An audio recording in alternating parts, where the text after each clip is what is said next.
Hi everyone, this is Sam from Gamereactor here, and we're in Birmingham talking to the narrative director of Endless Space 2 at Amplitude Studios, Jeff Spock.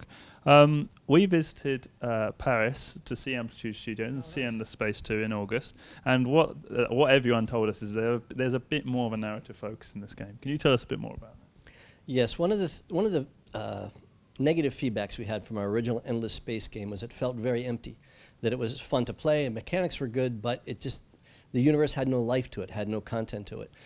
So for Legend, we did a lot more with in-game quests, little quests, events, pop-ups, that kind of thing. And then, of course, each faction had its own faction quest.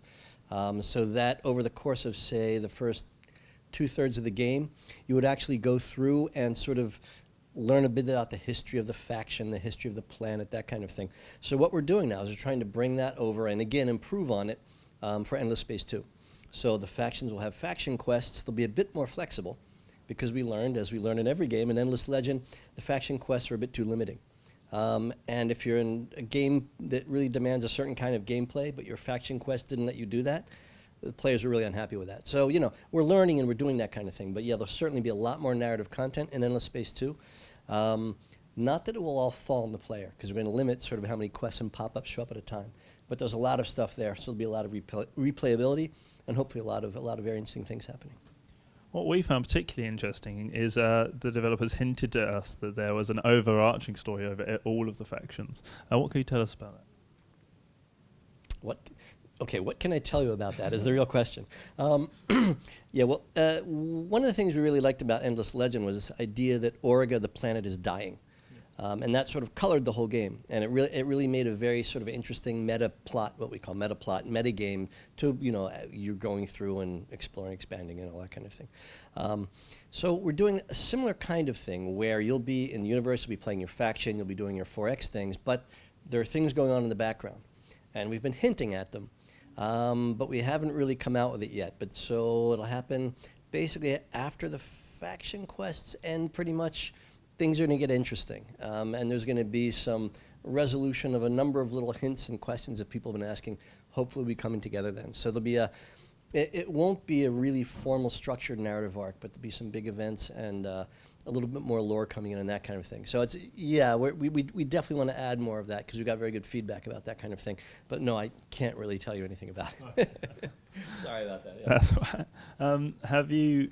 Do you work to try and distinguish each faction from each other in terms of their narrative progression? So are the Vojanis different from the other factions, etc.? Yes, I think one of the sort of hallmarks of our strategy games, and again, increasing from Space to Legend to Space 2, is the idea that the factions are really asymmetric. For instance, we have the five, what we call FIDSI, food, industry, dust, science, and influence. But we will create factions who, for instance, don't use food or can't exploit science. And that makes them really asymmetric. And so when you play one of these factions, you're almost playing a different game because all of a sudden the choices you take become very different. The options you have change quite a bit. So that kind of faction evolution is something we really enjoy. The Vojani, for instance, are a faction that don't actually colonize planets. They stay on their arcs in space.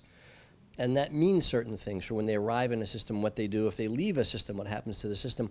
And it makes their gameplay very different from the other factions. And so this is a really important thing. I think it's good for the sort of immersion and the narrative feeling of the player. As they go through the faction quest, they're doing things that only this faction can do. Or they're learning bits of lore that only this faction would know. So you might not sort of get the whole story in the background of the game until you've played maybe 2 or 3 of the factions.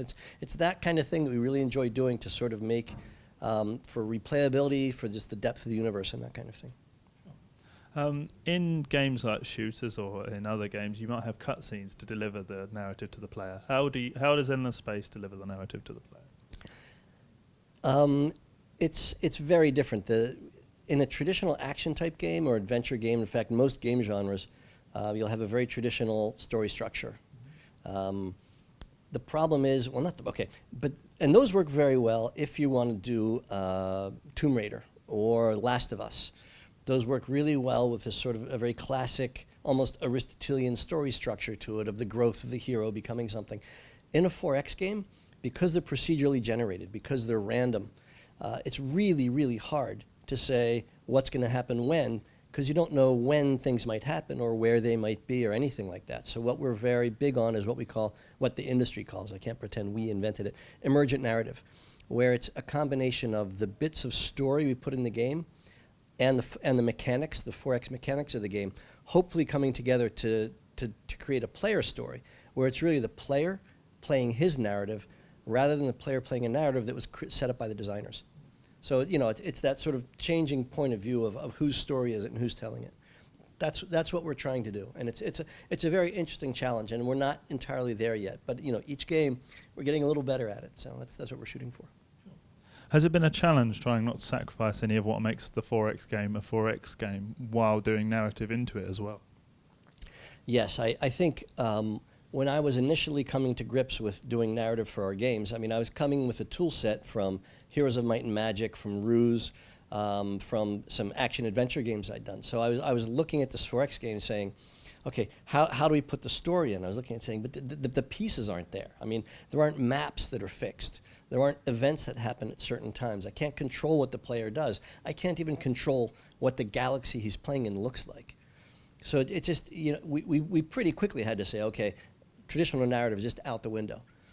So the narrative content, from the writing point of view, the narrative content comes in the faction quests, in the lore. Almost everything has a little bit of lore, a technology in the tech tree, the ship modules, the resources you run across, the heroes and the hero biographies.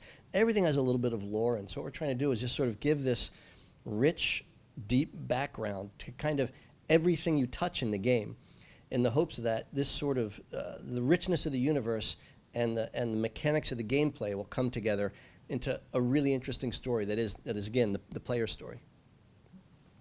In these types of games, you can often control how long your game is. Does that affect the pacing of the narrative in a certain way?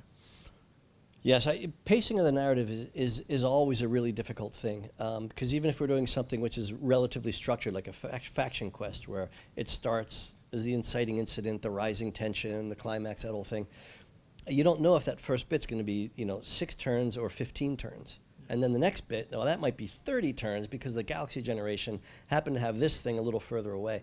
So the whole idea of trying to put tempo into the narrative, I won't say impossible, but it's incredibly difficult.